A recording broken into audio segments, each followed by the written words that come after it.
This morning's CPI data came in better than expected across the board. Here you can see an intraday alert from Fundstrat and Tom Lee. They say July core CPI at 0.17%, supportive of a rate cutting cycle starting September. Shelter plus auto insurance accounted for 0.21% of inflation in the last month. The expectation for core month over month was 0.19%, so this was slightly better than expected. All of your year over year metrics also came in better than expected. Core year over year came in at 3.2%. We were expecting 3.3%, and year over year headline came in at 2.9%. We were expecting 3%. So it was better than expected across the board.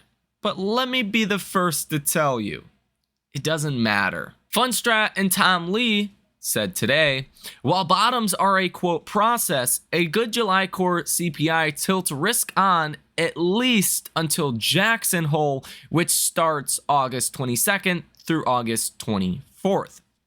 They say there has been incremental positive developments in the last 24 hours, which increase the probabilities that a good July core CPI print today tilts equity markets to risk on until at least Jackson Hole. And let me just tell you, that's not true. As bad as people want to think CPI is the main catalyst of our markets, and that's what decides whether stocks go up or down, unfortunately, I'm sorry to burst your bubble, it doesn't matter. It doesn't matter to the extent of CPI coming in better or in line with estimates. If CPI were to start coming in higher than expected, that would obviously be a bigger problem. But the thing the markets really care about right now is economic activity, economic data, and potentially some major company earnings. So as I explained, even over this last weekend, Thursday is the big day of this week. Nothing else matters in relation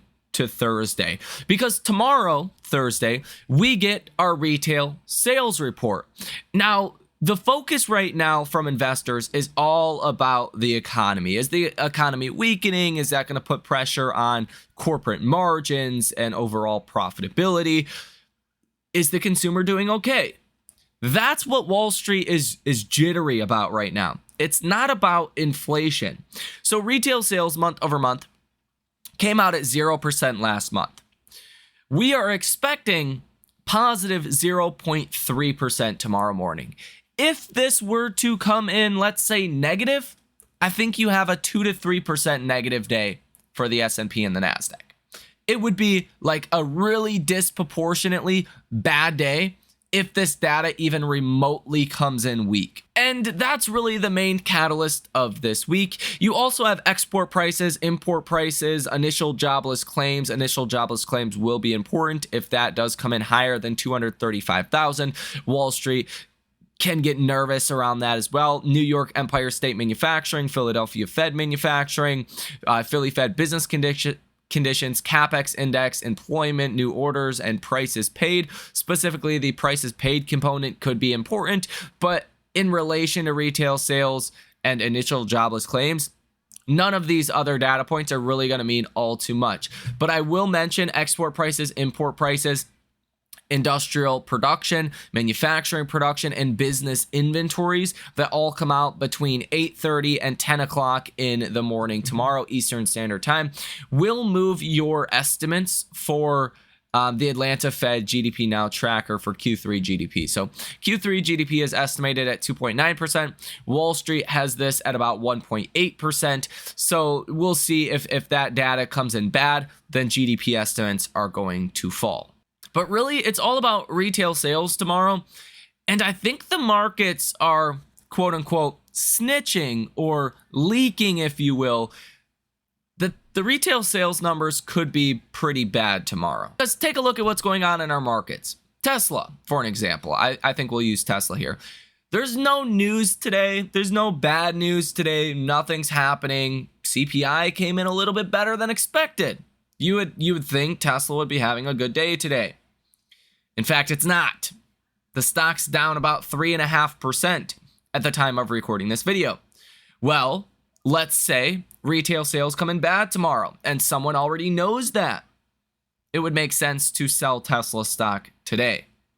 Now, I'm picking on Tesla here, or pointing out Tesla here, but this goes for the entirety of our markets. The areas that would be hurt the most from a hotter than expected CPI report are selling off. The areas that, wouldn't be hurt from a hotter than expected retail sales report, like big tech, are actually the areas that are leading markets today. Now, not as much now as in the beginning of the day, but Apple is in the green today. Nvidia is up 1%. Microsoft is up over 0.5%. Some stocks are selling off. I think mainly some of your big tech, mainly in regards to the potential breaking up of Google that we could see. Google is down 3% on news that the government may try to break apart the business, which is not good. You can see Meta's selling off. Meta clearly has a monopoly in the social media market. So, could Meta be next? Theoretically.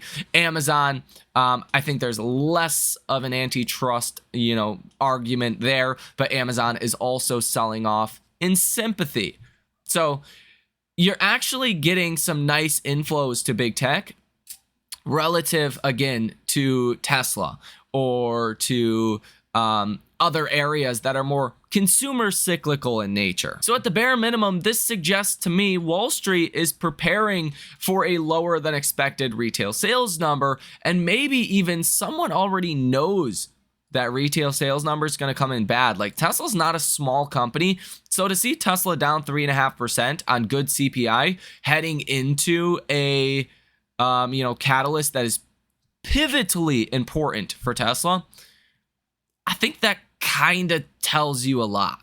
And I do think the second biggest catalyst of this week, it was not CPI, it was not PPI, it's not the Michigan Consumer Sentiment Survey that comes out Friday morning. It's actually Walmart earnings, because back in 2007, Walmart was one of the first companies, or companies in which Wall Street started to pay attention to.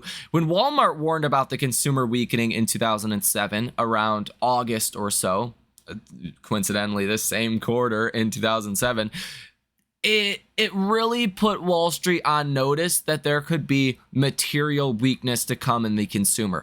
If Walmart has negative things to say about the consumer, about how the consumer is spending money, if they are pulling back or not, that is going to be a big catalyst for markets. It was a big catalyst the day of this earnings, Q2 earnings. In 2007, markets actually sold off 3% because of Walmart's earnings. So I think Walmart is actually going to be a very big catalyst coming tomorrow morning as well. Now, if Walmart says consumers doing just fine, sure, they're cutting back on discretionary items, but they're doing just fine in aggregate, kind of what they've been saying for the past couple of quarters now, then markets are really going to like to hear that. So I do think from that extent, Walmart is going to be a critically important earnings. I think Walmart earnings are more important than Nvidia earnings, at least from my perspective. If you are someone that is trying to figure out what is happening in the economy, it's all about Walmart. Now, Nvidia reports earnings on August 28th. That's going to be a big catalyst for big tech earnings, but we kind of already know what to expect. Things are not going to be terrible at Nvidia. They might not be as good as expected, but they're not going to be terrible just judging off of the others, semiconductors, hyperscalers, some of the other guidance that we have heard out there from other companies. So as far as the rest of this earnings season, I think Walmart is top dog. Now, I will also mention that the S&P 500 today hit a high of about $545.17 or so. You did break above that 50-day moving average briefly, and then you fell right back under that. So your 50-day moving average on the SPY is $543.63. You basically got rejected at that level. That's not a good sign, because with the 50-day moving average, you either find support there or you get rejected there and see more downside. Like back here was a pretty clear rejection. You found resistance here on April 29th, 2024, not too long ago, about 4 months ago, give or take.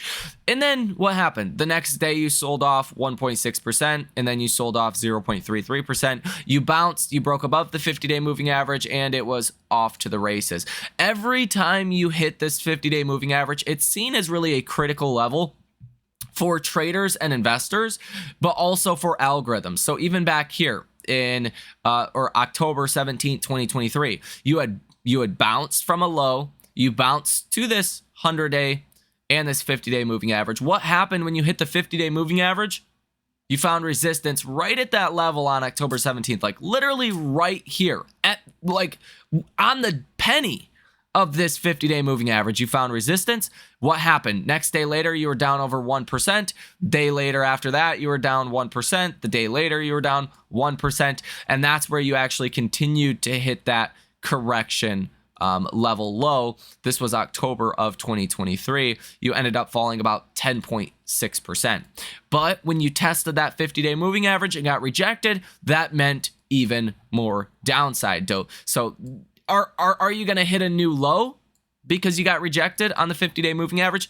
Probably not. We sold off so aggressive. I think you'd have to see like a negative 1 or 2% retail sales number to see new lows actually be in play. And I don't know if we're going to get a number that's that bad.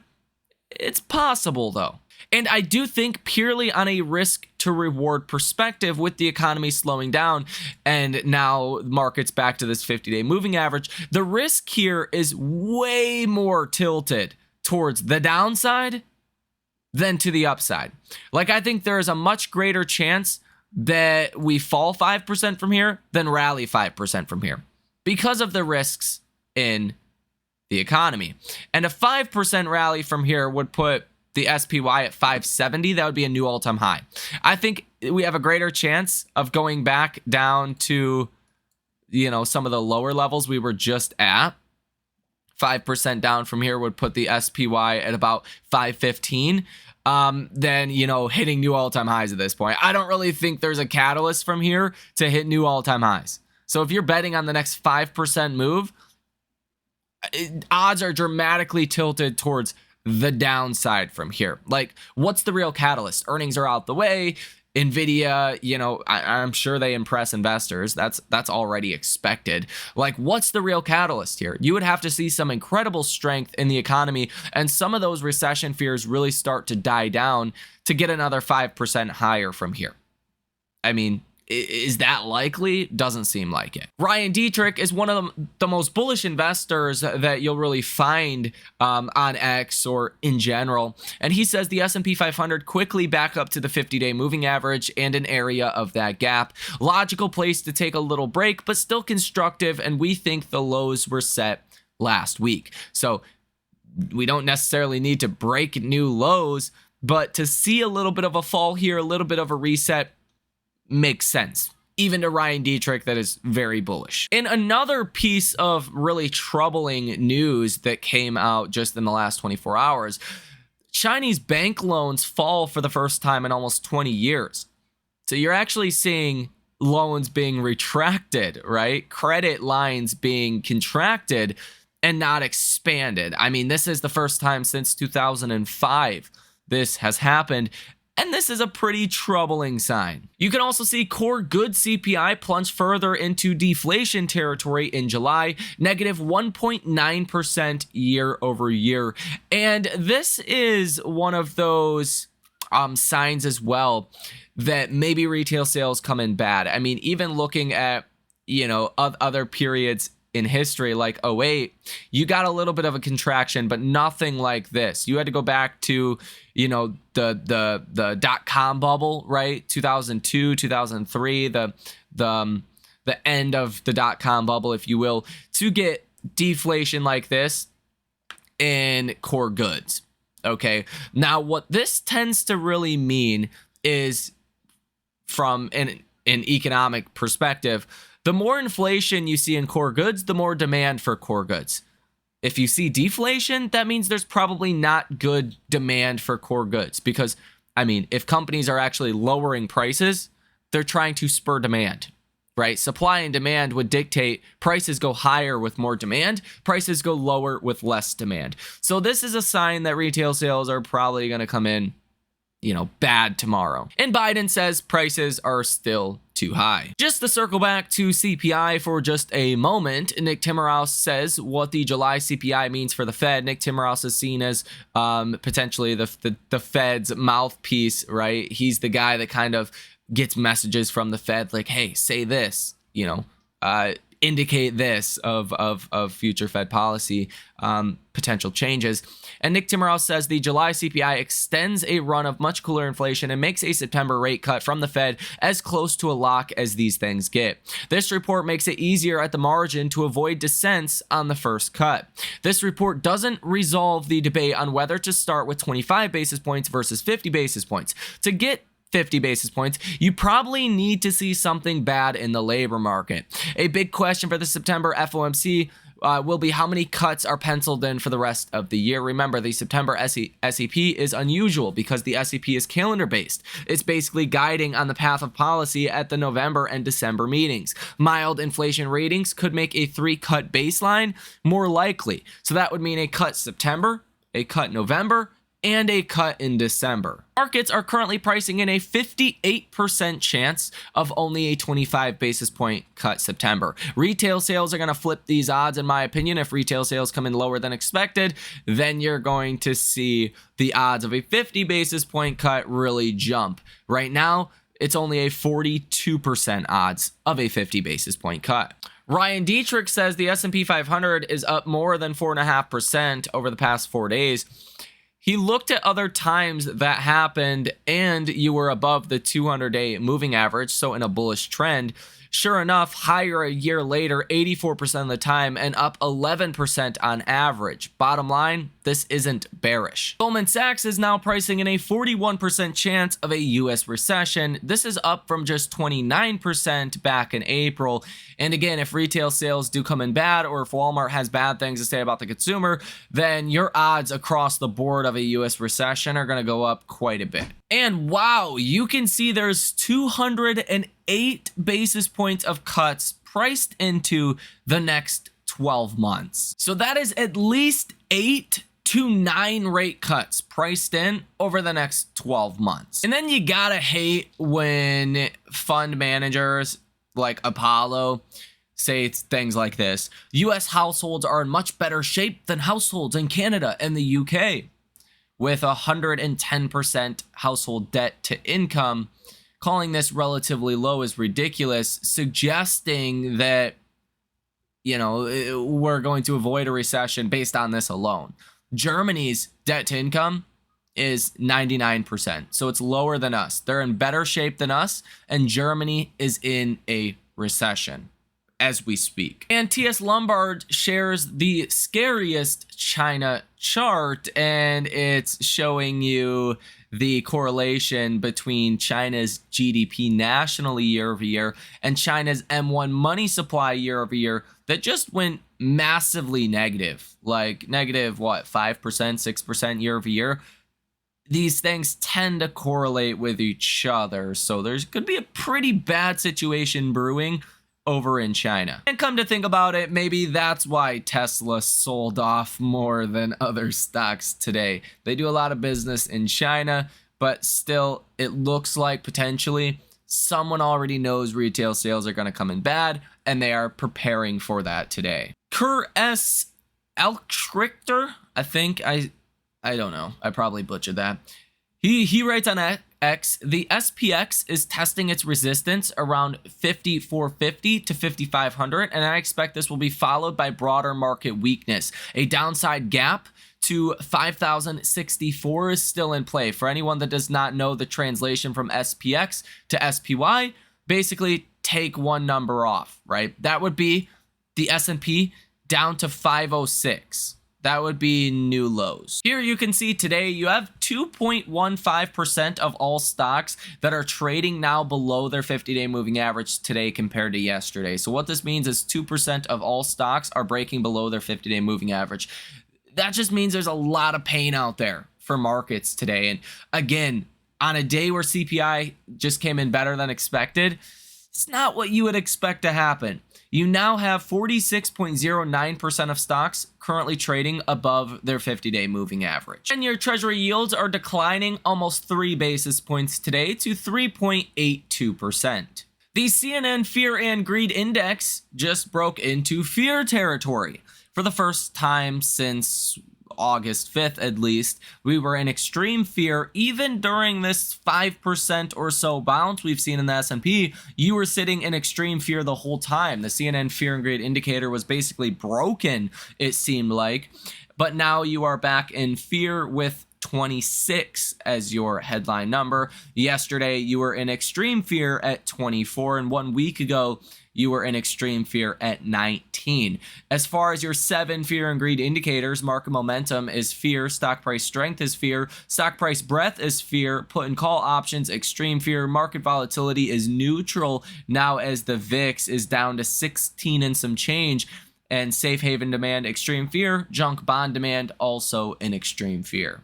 And just to kind of wrap up this video, as far as my opinions, I do think this is a pretty clear sign that retail sales are going to come in worse than expected. It depends how bad, okay? If retail sales are expected at positive 0.3% month over month, coming in at 0%, let's say the same as last month, just no growth within the last month, that's not great. That's not terrible. Okay, I think that would give you downside of 0.5% to 1% tomorrow. If retail sales come in negative 0.5%, I think that gives you 2% downside. If retail sales come in negative 1% or greater, that's a down 3+% day tomorrow. You can see that last month's durable goods orders came in at negative 6.6%. That could be an indication as well of maybe a bad retail sales number to come. These two data points do tend to correlate to some extent. In January of 2024, so at the start of this year, durable goods orders came in at negative 6.9%. And what happened with retail sales? Retail sales came in at negative 1.1% that same month. Now, durable goods orders came in bad for the month of June. Retail sales came in at 0% for the month of June. But could there be a little bit of a lagged effect where durable goods orders just came in first and they came in low, and then retail sales come in low the next month? That's a possibility. And overall, there has been a downside momentum to retail sales at least since February, when you came in at 0.7%. Next month, you came in at 0.5%. Next month, you were negative 0.2%. Next month, you were positive 0.3%. Next month, you were flat at 0%. We're expecting positive 0.3% again. If we get something like that, I think markets are up over 1% tomorrow. So let me know what you think about all of this information down below in the comment section. Hit the like button as well as subscribe to the channel if you have not done so already. You guys enjoy the rest of your day, and I will see you in the next one.